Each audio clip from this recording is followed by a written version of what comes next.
RCB cup ಗೆದ್ದ ಹಿನ್ನೆಲೆ ಖುಷಿ ಹಂಚಿಕೊಂಡ ಸಿಂಗರ್ ಬಾಳು ಬೆಳಗುಂದಿ.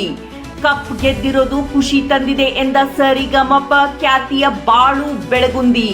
ಕಾರ್ಯಕ್ರಮದ ಮಧ್ಯದಲ್ಲಿ ಆರ್ಸಿಬಿ ವಿಜಯಕ್ಕೆ ಸಂತಸ. ಗದಗ್ ತಾಲೂಕಿನ ಮುಳುಗುಂದ್ ಗ್ರಾಮದಲ್ಲಿ ಕಾರ್ಯಕ್ರಮ ನೀಡುತ್ತಿರುವ ಬಾಳು. ಕಾರ್ಯಕ್ರಮ ಮಧ್ಯದಲ್ಲಿಯೇ ವಿಜಯೋತ್ಸವ ಮೆಸೇಜ್. 18 ವರ್ಷದ ನಿರೀಕ್ಷೆ ಫಲ ನೀಡಿದೆ ಅಂತ ಹೇಳಿಕೊಂಡ ಸಿಂಗರ್ ಬಾಳು. ನಮಸ್ಕಾರ ಎಲ್ಲರಿಗೂ. ಇವತ್ತು ಆರ್ಸಿಬಿ ಕಪ್ ಹೊಡೆದೈತಿ. ಅದು ಭಾಳ ಅಂದ್ರೆ ಭಾಳ ಖುಷಿಯಾಗಿತ್ತು ನನಗೆ.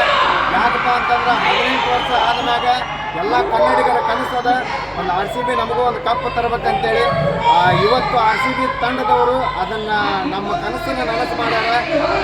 ಫೀಲ್ಡ್ನಾಗ ಇಳಿದು ಆಟ ಆಡಿ ಎಷ್ಟು ಬೇಕ ಹೊಡೆದಾಡಿ ಒಟ್ಟ ಕಪ್ ಬಂದೈತಿ. ಭಾಳ ಅಂದ್ರೆ ಭಾಳ ಖುಷಿಯಾಗಿತ್ತು. ನಾವು ಕೂಡ ಕಾರ್ಯಕ್ರಮದಾಗ ಇದೀವಿ. ಇಲ್ಲೂ ಕೂಡ ಎಲ್ಲರೂ ಸೆಲೆಬ್ರೇಷನ್ ಮಾಡಿದ್ರು ಆರ್ಸಿಬಿಗೆ. ಭಾಳ ಅಂದ್ರೆ ಭಾಳ ಖುಷಿಯಾಗೈತಿ. ಇದೇ ಥರ ಆರ್ಸಿಬಿ ಮೇಲೆ ನಮ್ಮ ಅಭಿಮಾನ ಯಾವತ್ತೂ ಇರ್ತೈತಿ. ಇದು ಒಂದೆಲ್ಲ ಇನ್ನೂ 10 ಕಪ್ ಅಂತ ಕೇಳ್ಕೊತೀನಿ. ಧನ್ಯವಾದ.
Yeah.